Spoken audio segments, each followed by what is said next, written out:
"There is no room for people like you on this flight." Those words would cost Blake Morrison everything he'd ever worked for, but in that moment, staring down at the woman in the faded navy hoodie, he felt nothing but smug satisfaction. He had no idea he was speaking to the person who had just bought the ground beneath his feet for $3.8 billion.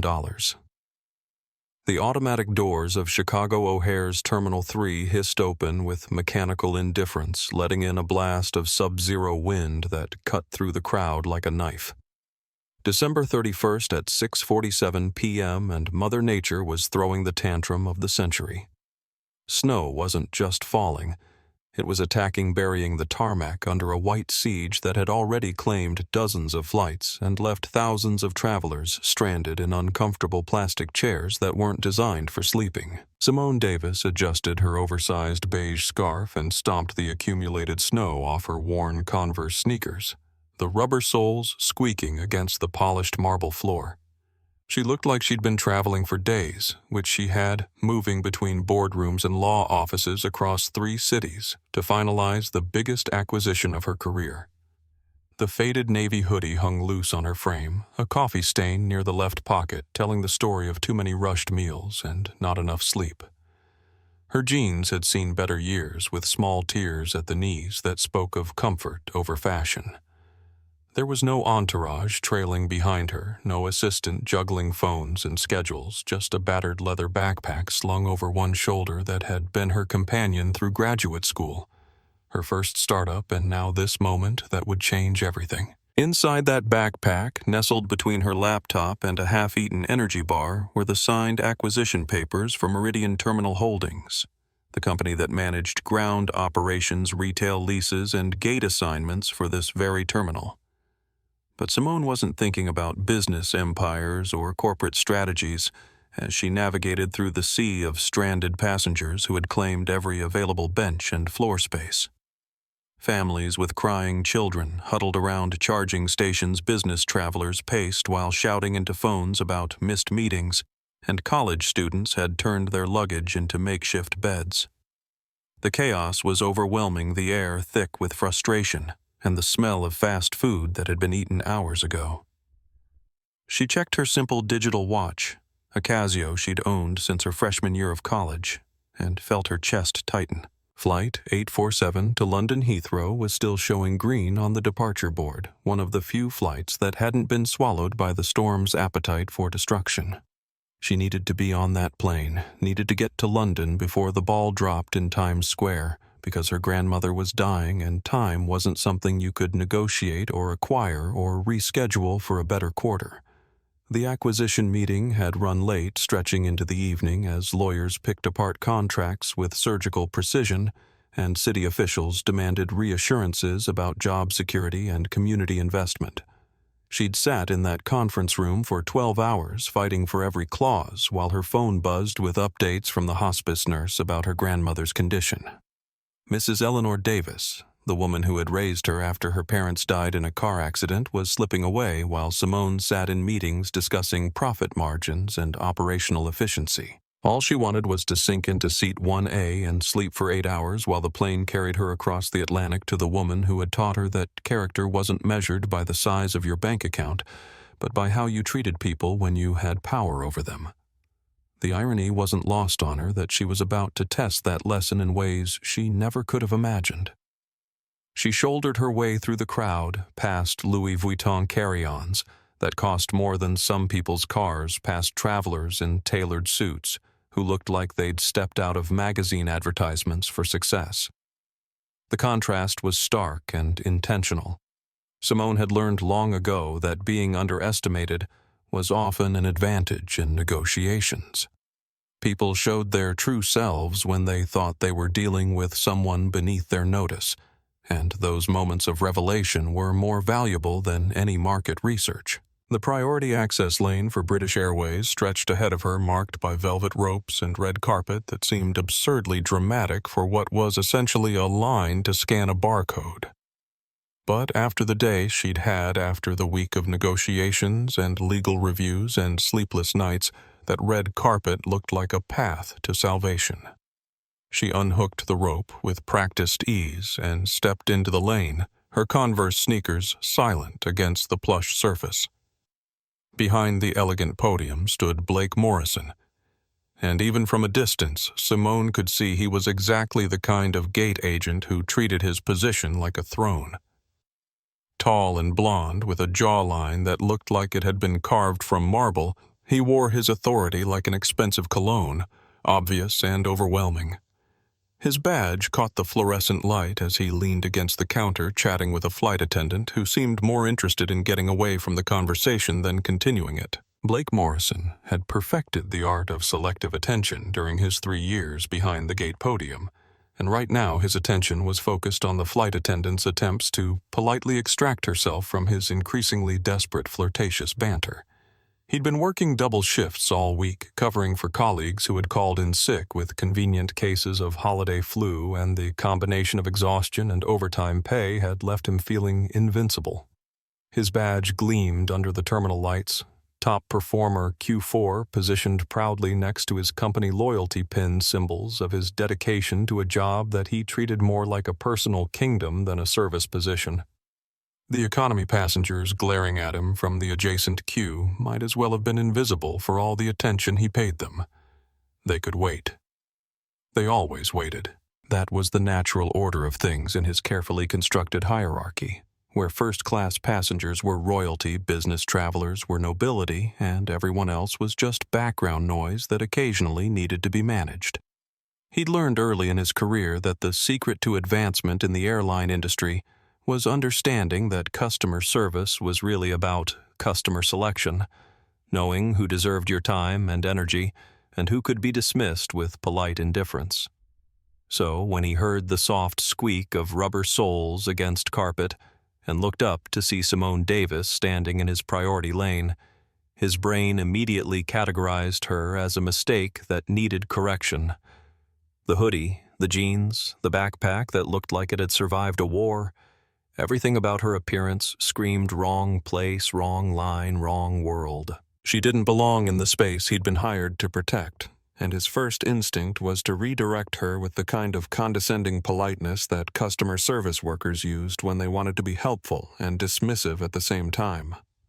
"Excuse me," Blake said, his voice carrying just enough authority to make it clear this wasn't really a request for her attention, but a prelude to her removal. "The restrooms are back toward the entrance. This is priority boarding." He didn't quite roll his eyes, but the gesture was there in his tone, in the way he straightened up behind the podium like a bouncer at an exclusive club who'd spotted someone trying to sneak past the rope. The flight attendant used his momentary distraction as an opportunity to escape muttering something about pre-flight preparations as she hurried toward the jet bridge. Blake barely noticed. His focus was entirely on the problem in front of him. This woman, who was clearly lost and probably looking for the customer service desk where she could file a complaint about flight cancellations or baggage fees or whatever minor inconvenience had brought her to his domain. Simone didn't break stride until she reached the counter, her movements deliberate and calm in a way that should have been a warning sign for someone trained to read passenger behavior. She pulled her passport from her hoodie pocket with the casual confidence of someone who belonged exactly where she was standing and slid it across the polished surface toward him. "I know," she said simply. "I'm on the manifest. Simone Davis."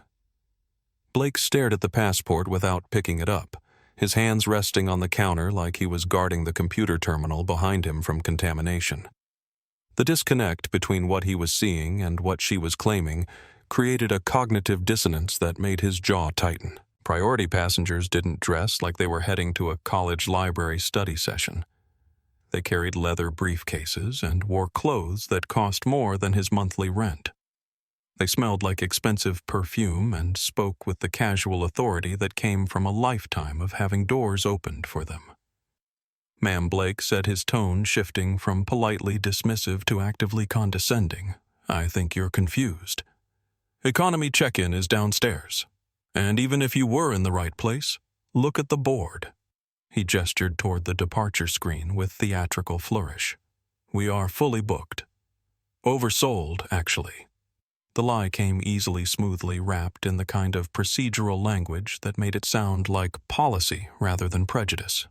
He'd used variations of it dozens of times before, not quite denying service, but creating enough bureaucratic friction to encourage the wrong kind of passenger to find somewhere else to be. It was a skill he'd developed over years of managing crowds and maintaining the exclusive atmosphere that premium passengers expected when they paid premium prices.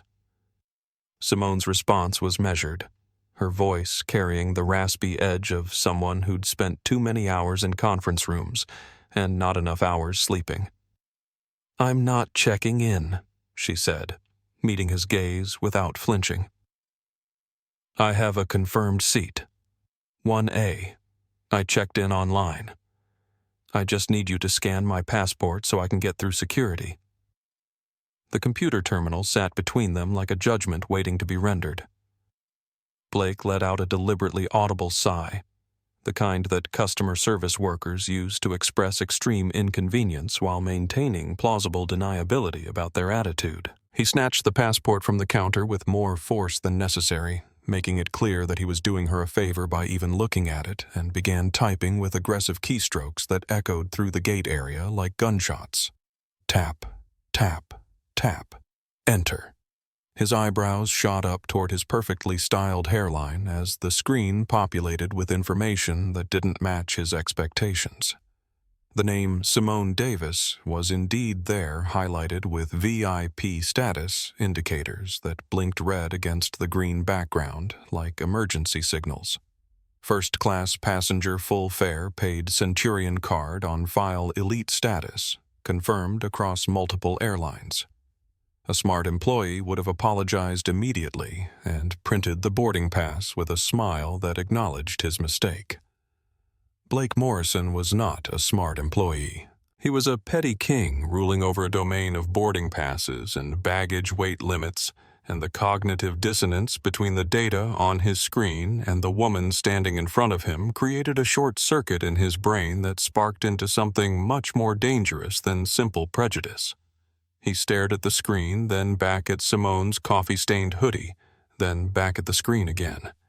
The VIP status markers seemed to mock him, blinking their insistent red against everything his eyes were telling him about the person who supposedly owned this premium ticket. This woman, standing in his first-class line on New Year's Eve, while he was stuck working a double shift, didn't fit the carefully constructed mental image he'd built of who deserved elite treatment. Computer glitch. Blake muttered mostly to himself, but loud enough for Simone to hear. The lie was taking shape in his mind, growing from a kernel of resentment into something that felt almost justified. If the system was wrong, if some error had occurred, then he was just doing his job by protecting the integrity of the boarding process. "I beg your pardon, Simone," asked her grip on the counter, tightening almost imperceptibly. Blake looked up from the screen, his face hardening into the kind of plastic smile that customer service workers deployed when they were about to deliver bad news with practiced sympathy. "I said there seems to be an error with your ticket, Miss Davis. It appears your payment method has been flagged for fraud." The accusation hung in the air between them like smoke from a burning bridge. Blake watched Simone's face for the reaction he expected. Embarrassment, confusion, the kind of flustered defensiveness that would confirm his suspicions about her. Instead, he saw something that made his confidence waver for just a moment, the steady gaze of someone who knew exactly what game was being played and was calculating her next move. Before Simone could respond, the sound of expensive shoes against marble announced the arrival of Trevor Whitman, and Blake's entire demeanor transformed like a switch had been flipped. Trevor was everything Blake expected from a premium passenger. Silver hair, slicked back with product that probably cost more than most people's grocery bills, a bespoke navy suit that fit like it had been sewn onto his body, and the kind of confident swagger that came from a lifetime of having money solve every problem before it became inconvenient. Behind Trevor trailed his wife Celeste, draped in faux fur, despite the animal rights protesters who had been picketing the airport earlier, clutching a shivering chihuahua that wore a rhinestone collar and a perpetually terrified expression. They moved through the terminal like they owned it, which in Trevor's mind his money essentially did. Harrison Trevor called out getting Blake's name wrong in the way that important people always got service workers' names wrong. Not from malice, but from the kind of casual indifference that came from never having to remember the names of people who existed to make your life easier. Tell me you got my text. We need 2 seats in first. I don't care about the cost. I just want out of this frozen hellhole before my wife's dog turns into an ice sculpture. Blake's transformation was complete and immediate. The sneer that had been directed at Simone vanished, replaced by an oily grin that practically dripped with eagerness to please. He came out from behind the podium like a host greeting honored guests, his body language shifting from defensive to deferential in the space of a heartbeat. Mr. Whitman Blake chirped his voice, taking on the kind of enthusiastic warmth that he'd never used with the economy passengers still glaring from the adjacent queue. So glad you made it through the snow. And Mrs. Whitman, welcome. It's absolutely chaotic out there, but for a platinum partner like you, I made a miracle happen. Trevor nodded with the casual entitlement of someone who expected miracles to be produced on demand. It was tight, he grumbled, stepping past Simone as if she were a piece of furniture that happened to be inconveniently placed. The roads are a nightmare, and my driver couldn't get within 6 blocks of the terminal. Had to walk through snow that probably ruined shoes that cost more than some people make in a month. Blake nodded sympathetically, his attention completely focused on Trevor while Simone stood forgotten at the counter. I received your message, sir. It was tight. Extremely tight. The flight is completely full. He paused for dramatic effect, savoring the moment like a magician before revealing his trick. But for a platinum partner like you, I managed to free up 2 seats in the front cabin just moments ago. The words hit Simone like a physical blow, and she felt a sharp spike of adrenaline surge through her chest as the full scope of what Blake had just admitted settled into her consciousness. He hadn't just denied her boarding due to some computer error or payment processing problem. He had deliberately reassigned her seat to accommodate someone he deemed more worthy, and he was bragging about it like he'd performed some clever feat of customer service magic. That's my seat, Simone stated, her voice cutting through their exchange with the precision of a scalpel. The fatigue that had weighed her down since morning was burning away, replaced by something colder and more focused. You just gave my seat to him. Trevor turned to look at her for the first time, his pale blue eyes raking over her appearance with the kind of casual dismissal that wealthy people used when confronted with evidence that the world didn't revolve entirely around their convenience. His laugh was wet and dismissive, the sound of someone who found the very idea of challenge from a lesser person to be amusing rather than threatening. Yours, Trevor repeated as if the word itself was foreign to him. Honey, the ticket price for seat 1. It costs more than your entire wardrobe, probably more than your tuition. He gestured vaguely at her hoodie and jeans with the back of his hand like he was shooing away an insect that had wandered into his field of vision. Blake stood behind the podium, his chest puffed out with the kind of self-righteous indignation that came from having his judgment validated by someone he considered important. This was exactly why he'd made the right choice. Real passengers. People who belonged in first class understood the natural order of things. They recognized quality when they saw it, and more importantly, they recognized when someone didn't belong. Blake Simone said deliberately, using his name to recapture his attention and make the interaction personal rather than procedural. You just told me my payment was declined. Now you're selling the seat to him. That is illegal. That is a violation of federal aviation regulations and specifically a breach of the carriage contract that every passenger agrees to when they purchase a ticket.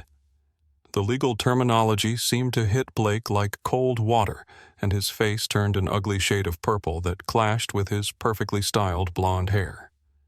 He hadn't expected the woman in the hoodie to know the actual rules that governed airline operations, much less to cite them with the confidence of someone who understood exactly what laws he was breaking. In his experience, passengers who looked like Simone either didn't know their rights or didn't have the resources to enforce them. He leaned over the podium, bringing his face closer to hers, as his voice dropped to what he probably thought was a menacing whisper, but came across more like the hiss of a deflating balloon.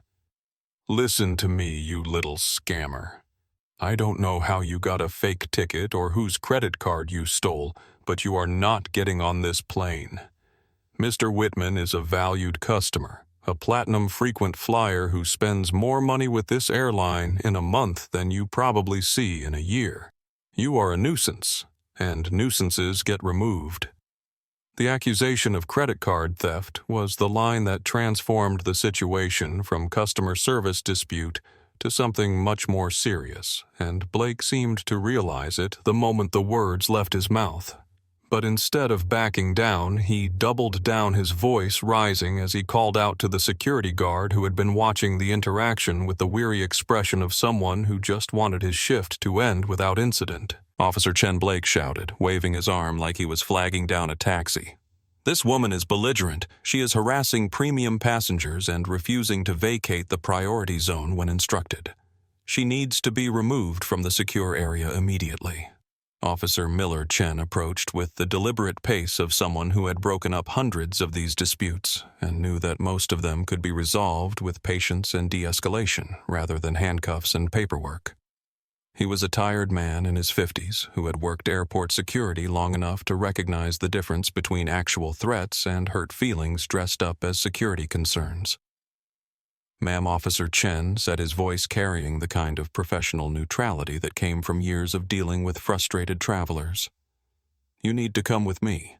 You're causing a disturbance and we need to resolve this away from the gate area." Simone looked at the officer, then back at Blake, then at Trevor, who was watching the proceedings with the satisfied smile of someone who enjoyed watching service workers put other people in their place. The terminal around them had gone quiet, with dozens of stranded passengers turning their attention from canceled flight boards to this more immediate drama playing out in real time. "I'm not causing a disturbance," Simone said, her voice steady but carrying an undercurrent of something that made Officer Chen's experienced instincts start to tingle. "I'm recording a transaction.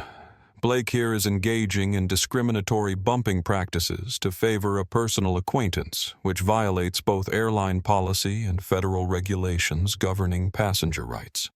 She pulled out her phone, a simple smartphone that looked like it had seen better years, and held it up to capture the scene. The camera was pointed not at Blake or Trevor, but at the computer screen behind the podium where the evidence of her legitimate booking would be clearly visible to anyone who cared to look. Blake's reaction was immediate and catastrophically stupid. He reached over the counter and slapped the phone out of her hand with enough force to send it skittering across the marble floor, the protective case doing little to prevent the spider web of cracks that spread across the screen when it finally came to rest against a support column 15 feet away. The terminal went completely silent. Even the angry economy passengers stopped complaining to watch, because striking a passenger's property was the kind of line crossing that transformed a customer service dispute into a federal incident. Blake looked shocked at his own action for a split second, his eyes wide as he stared at his hand like it had acted independently of his brain. Then he doubled down again, because doubling down was apparently his only strategy when faced with the consequences of his choices. "She was filming me," Blake announced to anyone within earshot, his voice carrying the desperate edge of someone trying to justify the unjustifiable. "That's a security violation in a federal zone. Unauthorized recording of airport personnel and procedures." Trevor Whitman, who had been watching the escalation with the detached amusement of someone attending dinner theater, decided this was the moment to assert his own authority over the situation. He kicked Simone's backpack aside with his Italian leather shoe, the gesture casual but deliberate, designed to demonstrate his complete lack of regard for her dignity or property. Simone walked slowly across the marble floor to retrieve her phone, her Converse sneakers making no sound against the polished surface as every eye in the terminal followed her movement. The cracked screen caught the fluorescent light spiderweb fractures radiating out from the impact point like a map of everything that had just gone wrong. She picked it up carefully, examining the damage with the kind of clinical detachment that emergency room doctors used when assessing trauma patients. When she looked up, the exhaustion that had defined her features since arriving at the airport was gone, replaced by something that made Officer Chen take an involuntary step backward. The transformation was subtle but complete, like watching a house cat reveal itself to be a leopard that had been playing dress-up. Her posture straightened, her shoulders squared, and when she met Blake's eyes, he saw something there that made his stomach drop. "You have 5 seconds to reverse this," she said, her voice barely above a whisper but carrying the kind of authority that made everyone within earshot stop breathing. The words weren't a threat or a plea. They were a countdown to consequences that Blake couldn't begin to imagine. Blake responded with the same genius-level decision-making that had gotten him this far. "Get out!" he spat, turning back to his computer with theatrical dismissal. The keys clicked aggressively as he printed 2 boarding passes, the paper feeding out of the machine like certificates of his own destruction. "Enjoy your flight, Mr. Whitman. Champagne is waiting for you on board." Trevor accepted the boarding passes with a smirk that was equal parts satisfaction and cruelty, looking at Simone like she was a street performer who had just failed to entertain him. "Maybe try the bus next time, sweetheart," he said, tucking the passes into his coat pocket. "I hear Greyhound is very democratic about their passenger selection process." Officer Chen grabbed Simone's arm with the gentle but firm grip of someone who had escorted thousands of people out of airports and wanted this particular escort to go as smoothly as possible. "Ma'am, let's go.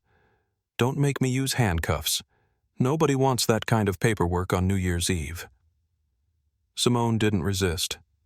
She allowed herself to be led away from the gate, past the staring crowds of stranded passengers who were recording everything on their phones back toward the main concourse where the shops were starting to close and the cleaning crews were beginning their nightly routine. Blake watched her go with the triumphant expression of someone who had successfully defended his kingdom against an unworthy invader. He picked up the gate intercom with theatrical flourish, his voice echoing through the boarding area with professional authority. "Ladies and gentlemen, we are now continuing boarding for first-class passengers on Flight 847 to London Heathrow. We apologize for the brief delay and appreciate your patience." As they walked, Officer Chen could feel the change in Simone's demeanor. The woman he was escorting out of the terminal wasn't the same tired traveler who had approached the gate 20 minutes earlier. There was something different about the way she moved, the way she held herself, like she was no longer playing defense, but preparing to go on offense in a game where she held cards that nobody else could see. "I can walk," Officer Chen Simone said quietly, shaking his hand off her arm with polite firmness. "I appreciate your professionalism, but I don't need an escort anymore." Chen frowned, his years of experience telling him that passengers who became more cooperative as they got further from their goals were usually planning something. "Just leave the terminal, lady. Take an Uber, catch a cab, whatever, but you can't come back to that gate." "Oh, I'm not leaving," Simone said, reaching into her backpack and pulling out a second phone. Not a smartphone this time, but a satellite phone with a thick antenna and military-grade casing. The kind of equipment used by people who needed to communicate from places where normal infrastructure didn't exist, or by people who ran global empires and couldn't afford to be out of touch. Chen stopped walking and stared at the phone. In his 15 years of airport security, he'd seen maybe a dozen satellite phones, and they'd all belonged to people who had caused his supervisors to make uncomfortable phone calls to their supervisors. "You crazy?" he asked, but his voice had lost its dismissive edge. "No," Simone said, dialing a number that she knew by heart. "I'm connected." The call went through immediately. No hold time, no automated menu system, just a direct line to power that most people didn't even know existed. "This is Simone Davis. Authorization code Alpha Niner, Vanguard 0. Officer Chen watched her face as she listened to the voice on the other end, and he saw the exact moment when the person she was talking to confirmed her identity and authorized whatever request she was about to make. It was like watching someone flip a switch that turned her from passenger to pilot. "Yes, I need to speak to Director Torres immediately." Simone continued, her voice carrying the crisp efficiency of someone who was used to having her calls returned within minutes rather than hours. "And get the Chief of Airport Police on the line. We have a code red incident at Gate C14. She paused, listening to instructions that Chen couldn't hear, but could see reflected in her increasingly confident posture. "Yes," she continued, and shut down the jet bridge for Flight 847. "Nothing takes off. Not until I say so." When she hung up and looked at Officer Chen, her smile was the kind that made him understand why people used words like predator to describe certain types of business executives. It wasn't cruel exactly, but it was the smile of someone who had just activated systems that were about to reshape everyone's understanding of the current situation. Officer Chen Simone said, checking her cracked watch with the casual air of someone who had just ordered the suspension of a major airport operation. "Do you like your job?" Chen blinked, confused by the sudden shift in authority that was radiating from her like heat from a furnace. "What kind of question is that?" "Because in about 3 minutes," Simone said, turning back toward the gate, where Blake was probably wondering why the jet bridge hadn't started its pushback sequence. "Director Torres is going to walk through those doors and ask you why you just escorted the new owner of this terminal out of her own building." The words hit Officer Chen like a physical blow, and he felt his knees go weak as the implications crashed into his consciousness. He'd been working airport security long enough to understand the hierarchy of power that governed every inch of this complex, and he knew that the people who owned terminals didn't get escorted out by security guards unless those security guards wanted to spend their remaining career years directing traffic in suburban shopping mall parking lots. The owner, Chen's voice, came out as a croak, like his throat had suddenly forgotten how to form words properly. "I bought the lease on Terminal 3 at 4 o'clock this afternoon," Simone said matter-of-factly, the same tone she might have used to mention that she'd picked up milk at the grocery store. "Technically, Blake is standing on my property, and he just kicked me off my own plane." She started walking back toward the gate, her Converse sneakers squeaking against the marble with renewed purpose. "Come on, Officer Chen. We have a flight to catch." Behind them, the massive electronic departure board flickered and updated, showing Flight 847's status change from final boarding to delayed aircraft services. Throughout the terminal, passengers began groaning and reaching for their phones to call hotels and rental car companies, but Simone barely noticed the chaos she'd triggered with a single phone call.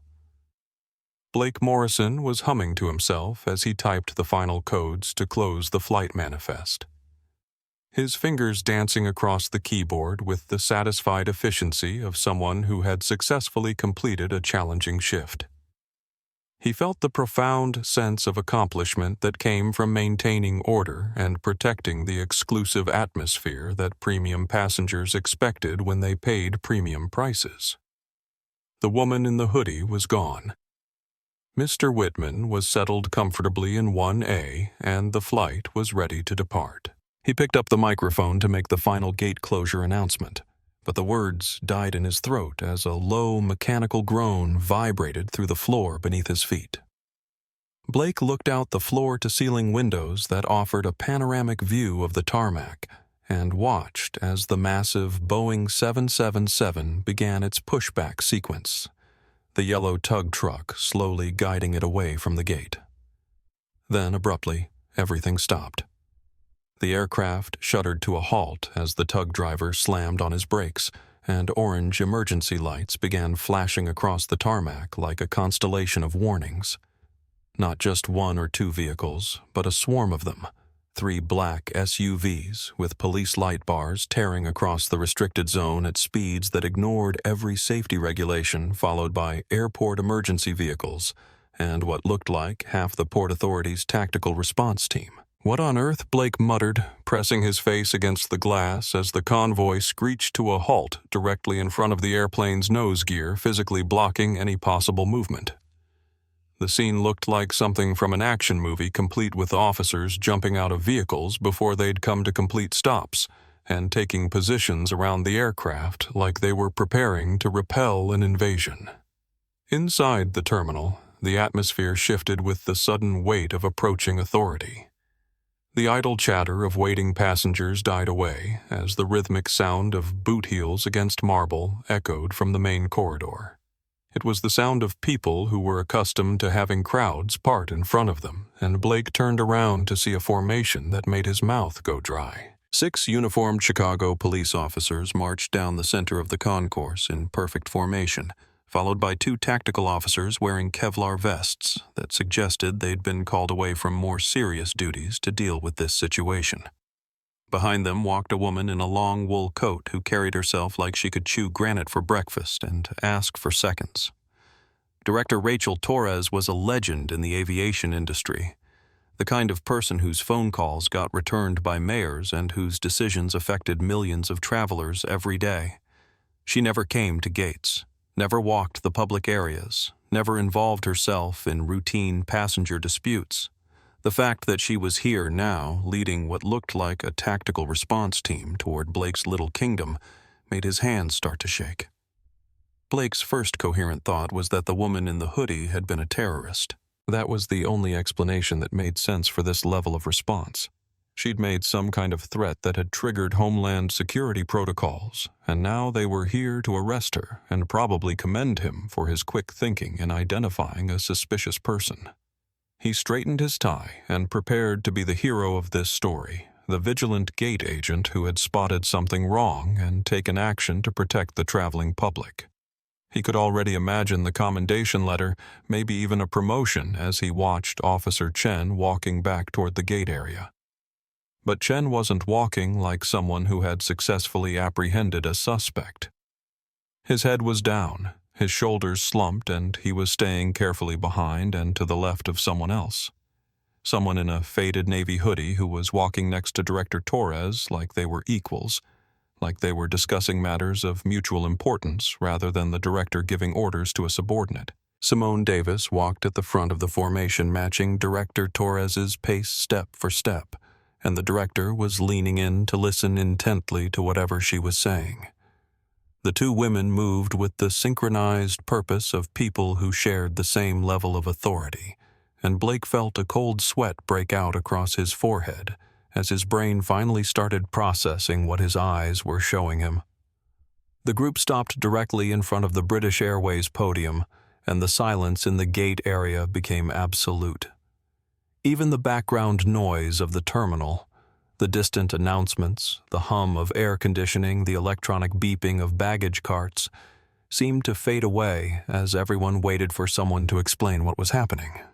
"Is this him?" Director Torres asked, her voice booming across the space with the kind of authority that made people instinctively stand straighter. Simone looked directly at Blake, and he saw in her eyes the same calm assessment that she'd shown when he first tried to redirect her toward the restrooms. But now there was something else there.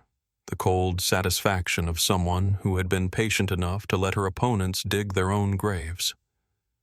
"That's him," Simone said softly. "Employee number 4922, Bravo." Blake swallowed hard, his throat clicking audibly in the silence. The employee number was specific enough to make it clear that this wasn't a case of mistaken identity or confused reporting. Someone had done their homework, and that someone was standing in front of him wearing the same hoodie he'd judged her by less than an hour ago. Director Torres, Sir Blake stammered, his voice cracking like a teenager's as he tried to salvage some shred of authority. "I'm glad you're here. That woman—" He pointed a trembling finger at Simone. She refused to leave the secure area. She was filming security procedures without authorization, which is a federal violation. I had her removed for the safety of our passengers, but she... Be quiet. The command came from Director Torres, and it wasn't a shout or a yell. It was the kind of quiet authority that shut down Blake's rambling explanation like someone had flipped a switch. In the sudden silence that followed, Blake realized that he was no longer in control of this narrative, and that everything he thought he understood about his position and authority had just been revealed to be an illusion. Director Torres turned to Simone with the kind of deference that made Blake's world tilt on its axis. Miss Davis, on behalf of the Port Authority and the City of Chicago. I apologize for the breakdown in protocol. We received the transfer of deed notification at 4:15 p.m., and we're preparing the welcome reception for you in the VIP lounge. Transfer of deed. The words hit Blake like a sledgehammer to the chest, and he felt his carefully constructed reality begin to crumble around him. Welcome reception. VIP lounge. This wasn't some confused passenger or credit card scammer or terrorist threat. This was someone who apparently owned things, important things. Things that required deed transfers and welcome receptions from people who ran entire airports. Skip the reception.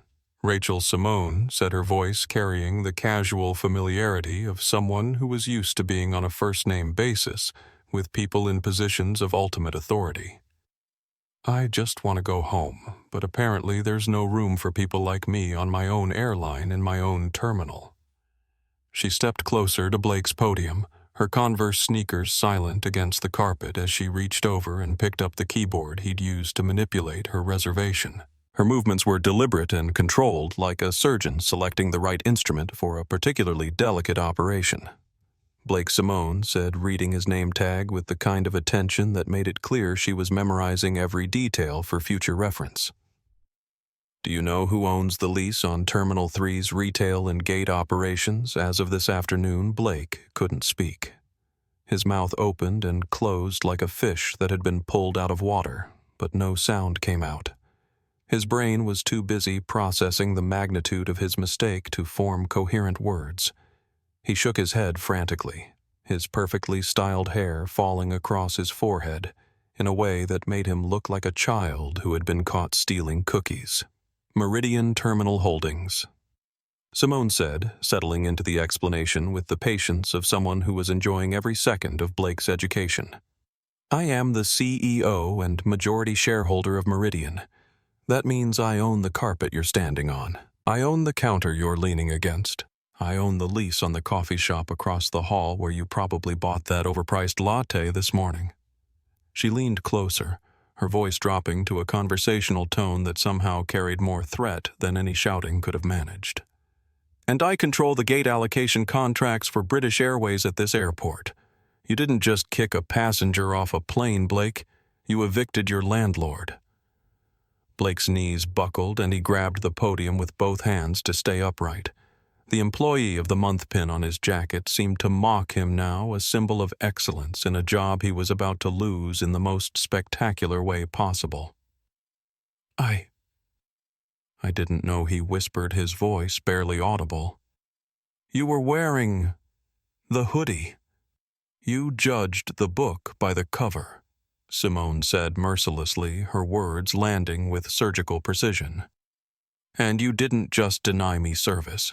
You committed fraud.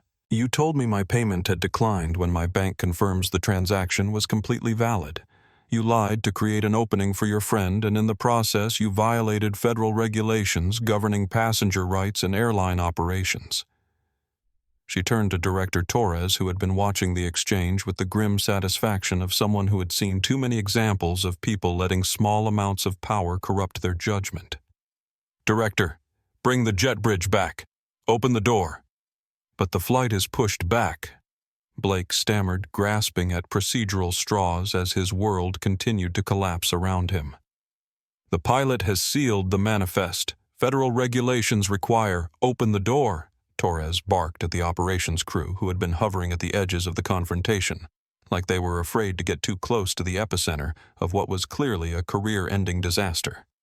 Now, the massive hydraulic arm of the jet bridge groaned to life and began extending back toward the aircraft with mechanical inevitability. Through the floor-to-ceiling windows, Blake could see the emergency vehicles repositioning themselves to allow the bridge to connect, their orange lights still flashing in the gathering darkness beyond the terminal. Simone looked at Blake with the kind of expression that district attorneys used when they were about to present their closing arguments to a jury.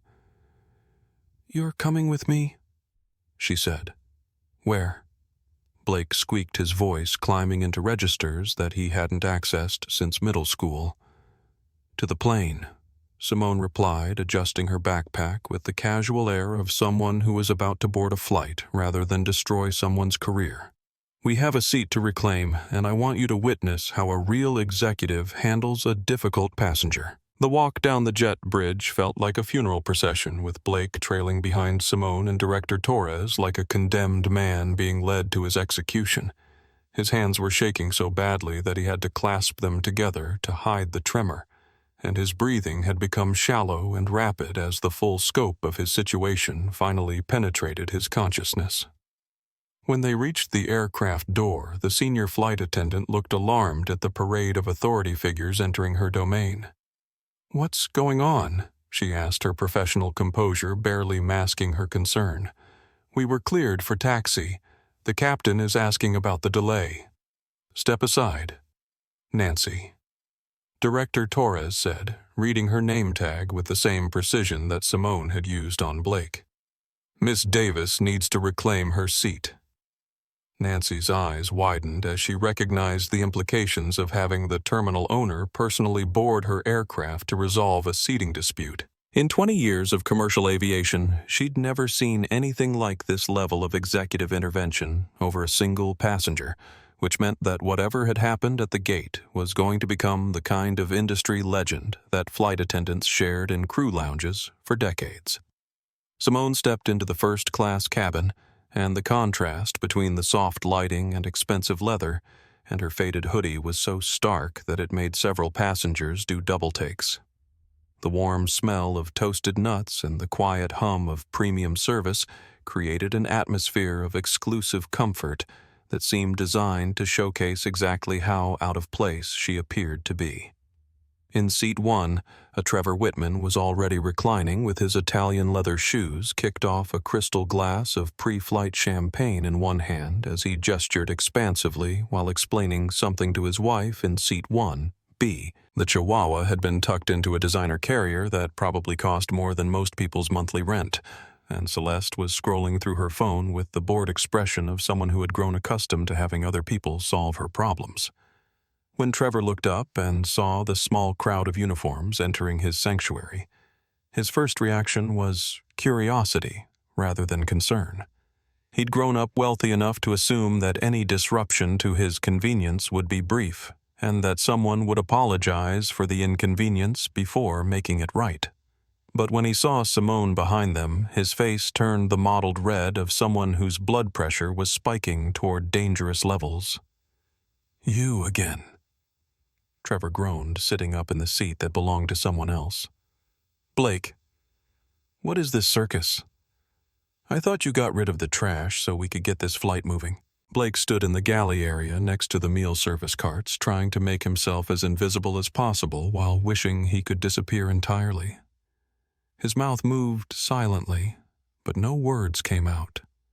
He looked like someone trying to warn the passengers on the Titanic that they might want to put on life jackets.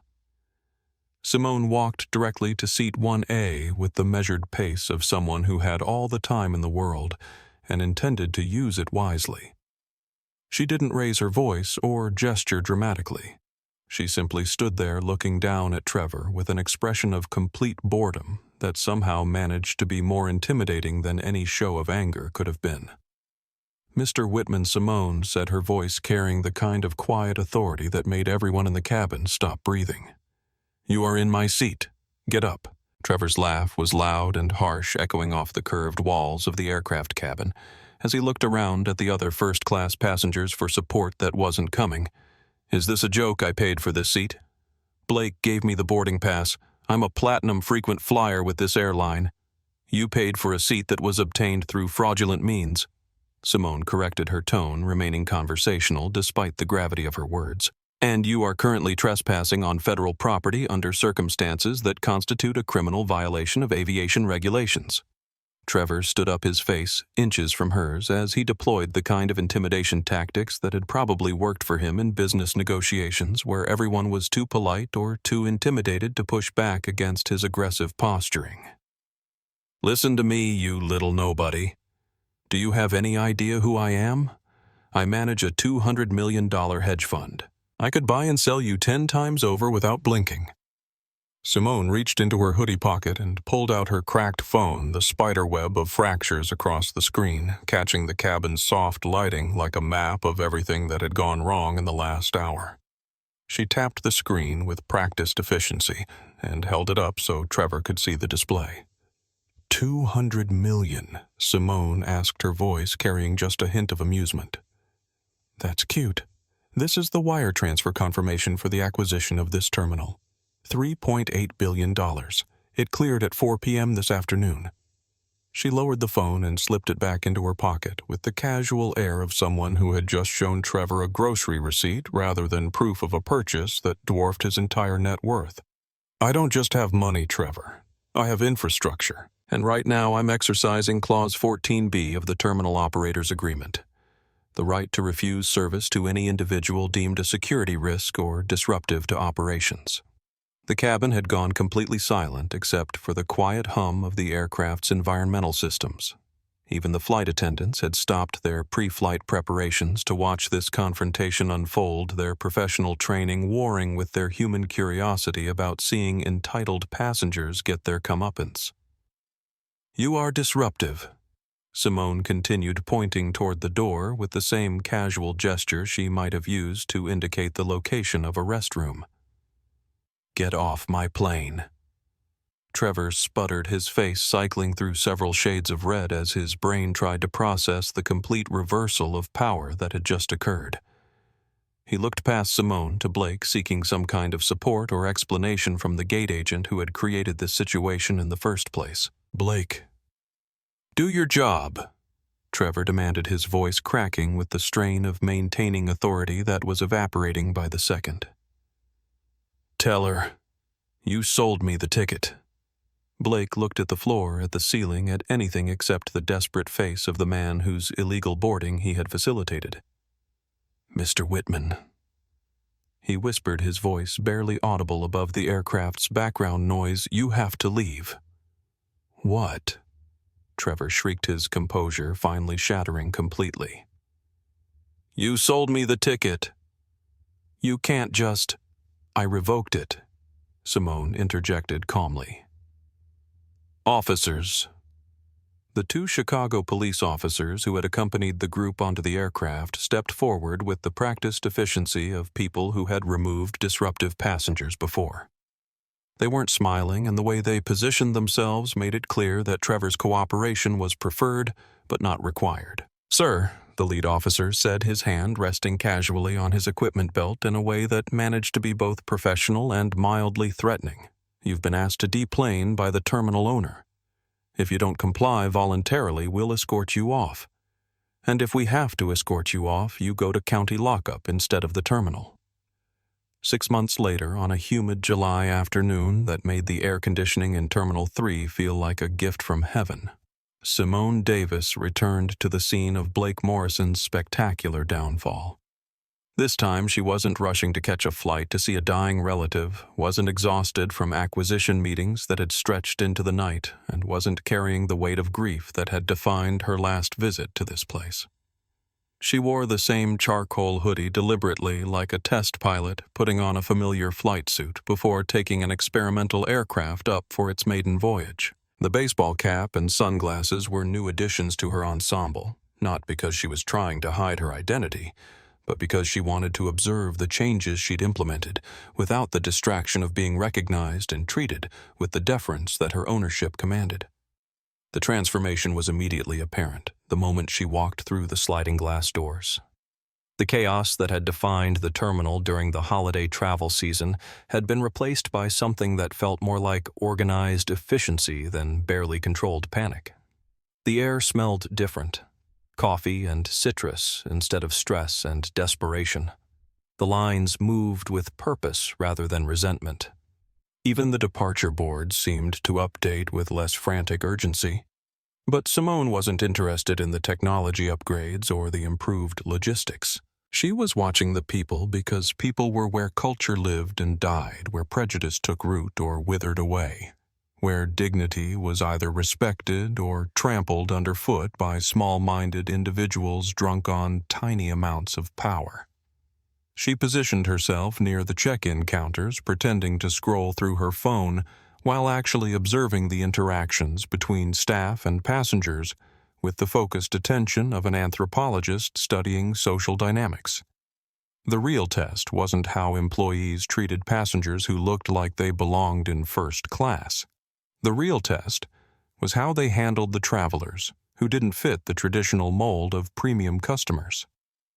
A few yards away, a young man was arguing with a gate agent, and Simone felt her muscles tense as she prepared to witness the kind of discriminatory treatment that had been Blake's specialty. The passenger looked like every gate agent's nightmare, sweating through a worn basketball jersey, holding a skateboard that marked him as young and probably broke, speaking with the desperate edge of someone whose travel plans had gone catastrophically wrong.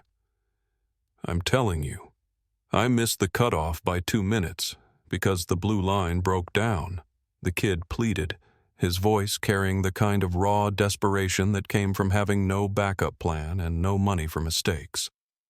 "There was a signal problem at O'Hare, and we sat in the tunnel for 40 minutes. I have to get to Denver. My sister is getting married tomorrow morning." Under Blake's regime, under the culture that had prioritized efficiency over empathy and revenue over basic human decency, this would have been the moment when the agent pointed to the clock with bureaucratic finality and delivered the kind of news that turned missed connections into family disasters. The old system would have seen the skateboard and the basketball jersey and the obvious financial stress and would have categorized this passenger as someone whose problems were not the airline's responsibility. But the agent behind the counter was Patricia Santos, a middle-aged woman who had been promoted from baggage handling during Simone's complete restructuring of the terminal's management hierarchy. Patricia had spent years watching gate agents treat passengers like problems to be solved or obstacles to be removed, and when she'd been given the opportunity to do the job differently, she'd embraced it with the enthusiasm of someone who finally had permission to treat people like human beings. Patricia didn't sneer at the skateboard or judge the basketball jersey. She frowned, but it was a frown of concentration rather than dismissal, the expression of someone who was actively trying to solve a problem instead of simply following procedures designed to make problems go away. "I can't reopen the flight, sweetie," Patricia said, her voice carrying genuine sympathy rather than the practiced indifference that had characterized customer service interactions in the old days. "The pilot has already sealed the manifest, and there are federal regulations about passenger manifests once the boarding process has been completed." The young man's face crumpled, and for a moment Simone thought she was about to witness the same kind of casual cruelty that Blake had specialized in, the moment when bureaucratic inflexibility would triumph over human compassion and leave another traveler stranded by circumstances beyond their control. But Patricia wasn't finished. She was typing on her keyboard with the focused intensity of someone who was working through options rather than looking for ways to say no, and when she looked up at the young man, her expression had shifted from sympathy to determination. "Listen to me," Patricia said, leaning forward slightly to create a sense of confidential collaboration. "The flight is closed, but there's a code-share agreement between us and United. They have a flight leaving from Terminal 1 in 2 hours that gets into Denver at almost the same time. I can't get you on our plane, but I can transfer your ticket value to their system." She printed a voucher with efficient movements that spoke of someone who had become an expert at finding solutions rather than excuses. "It's going to cost you a $40 change fee because it's technically a different airline, but that's all. Can you handle $40? The transformation in the young man's face was instantaneous and complete.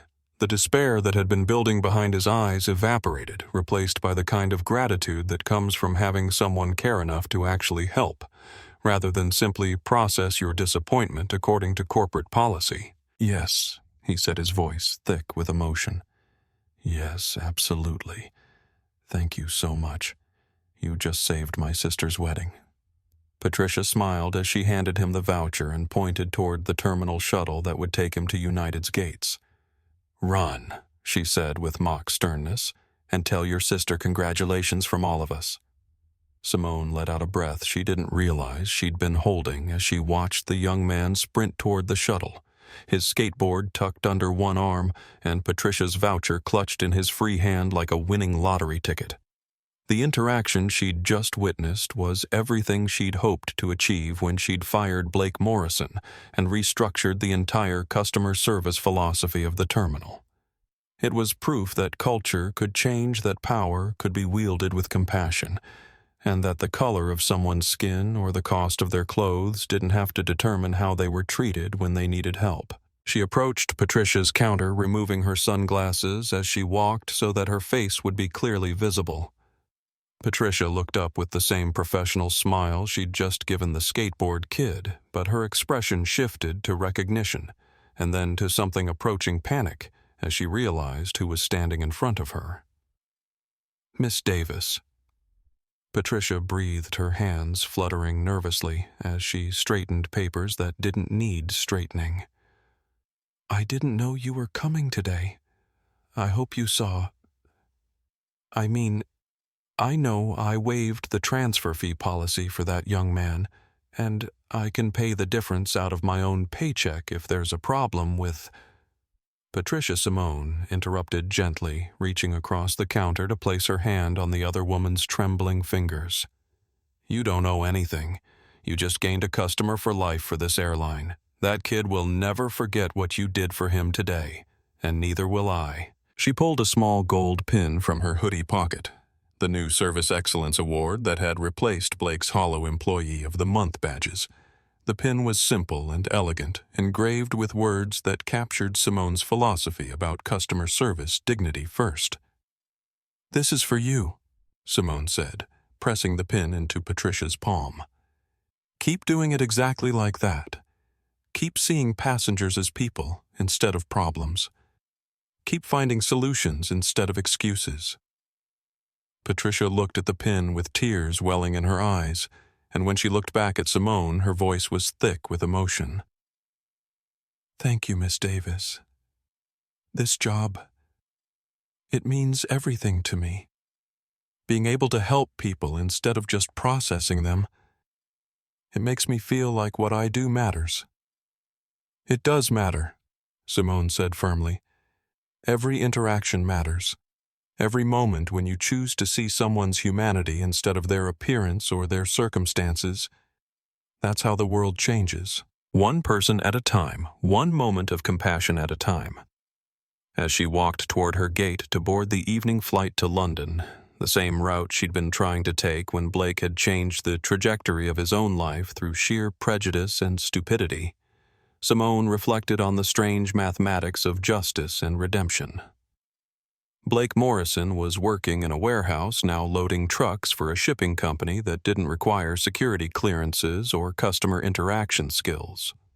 It was honest work, and according to the private investigator she'd hired to keep tabs on him, he was slowly learning to treat his co-workers with the respect he'd never shown to airline passengers.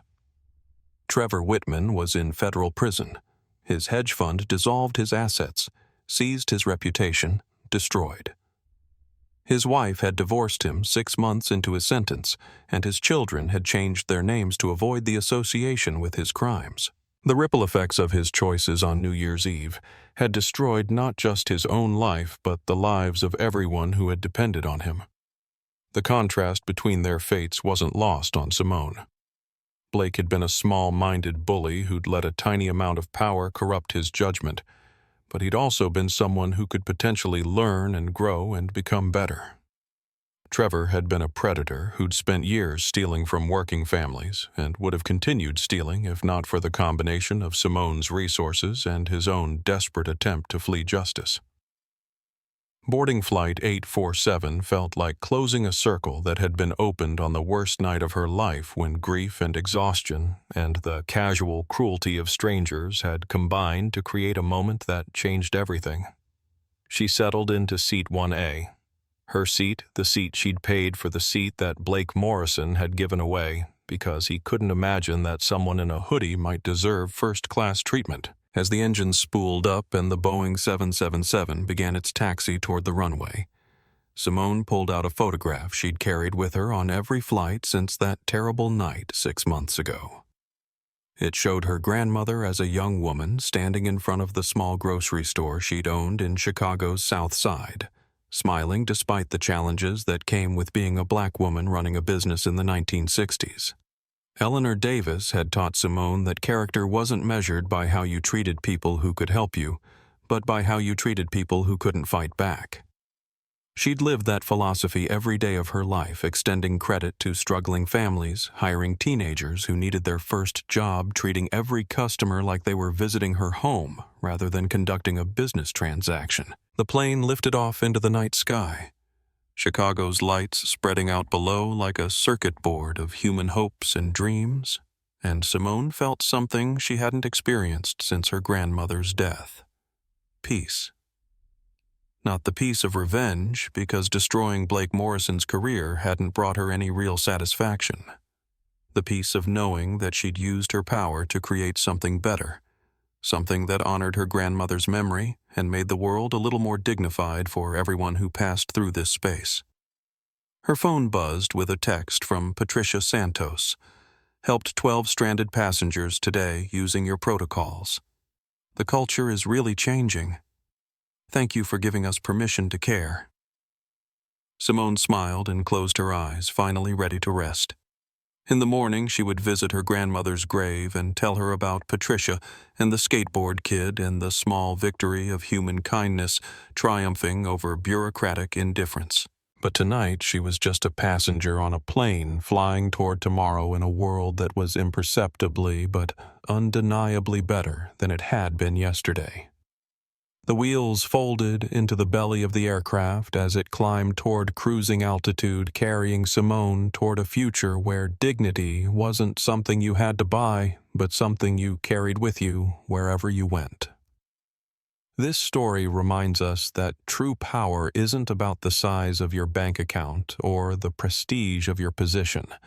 It's about how you treat people when you think nobody important is watching. Blake Morrison learned this lesson the hard way, but the real victory wasn't his downfall. It was the transformation of a culture that had forgotten that every passenger, regardless of their appearance or circumstances, deserves to be treated with dignity and respect. If this story of justice and transformation resonated with you, please like this video and subscribe to our channel for more stories that explore the power of human dignity and the consequences of our choices. Have you ever been judged by your appearance or experienced discrimination while traveling? Share your story in the comments below. Your experience might inspire our next video. Remember, character is revealed not by how we treat those above us, but by how we treat those we think are beneath us.